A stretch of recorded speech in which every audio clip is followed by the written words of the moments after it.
আমিও অনেক স্বপ্ন দেখতাম, সবার থেকে অনেক আশা রাখতাম। এখন এখন আমি হঠাৎ বড় হয়ে গেছি, সব স্বপ্ন যে সত্যি হয় না তাও জেনে গেছি। সবার থেকে কম আশা রাখতেও শিখে গেছি। আমিও ভেবেছিলাম বড় হয়ে খুব খুশি থাকবো, নিজের সব শখগুলো নিজে থেকেই পূরণ করব। এখন শখগুলো আর নেই, হ্যাঁ সব হারিয়ে গেছে। এখন অনেক খুঁজি কিন্তু আর পাই না খুঁজি। ভেবেছিলাম যে সকল বন্ধুদের সাথ ছাড়বো না কোনো দিন, তাদের সাথে দেখা হয়েছিল তা হলো অনেক দিন। তারাও হয়তো জীবনের এই নতুন অধ্যায়ে আমার মতোই সকলে গেছে হারিয়ে।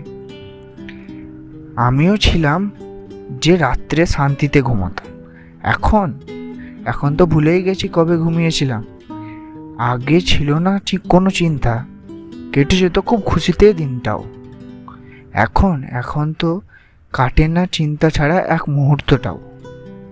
হ্যাঁ, আমিও অনেক স্বপ্ন দেখতাম, সবার থেকে অনেক আশা রাখতাম।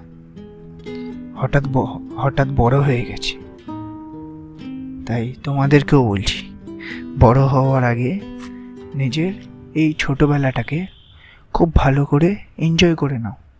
আর যদি তুমিও আমার মতো বড় হয়ে গেছো, নিজের ছোটোবেলাটাকে খুব মিস করছো, তাহলে এই ভিডিওটাতে একটা লাইক করেছো, আর যদি পারো তবে কমেন্ট করেছো।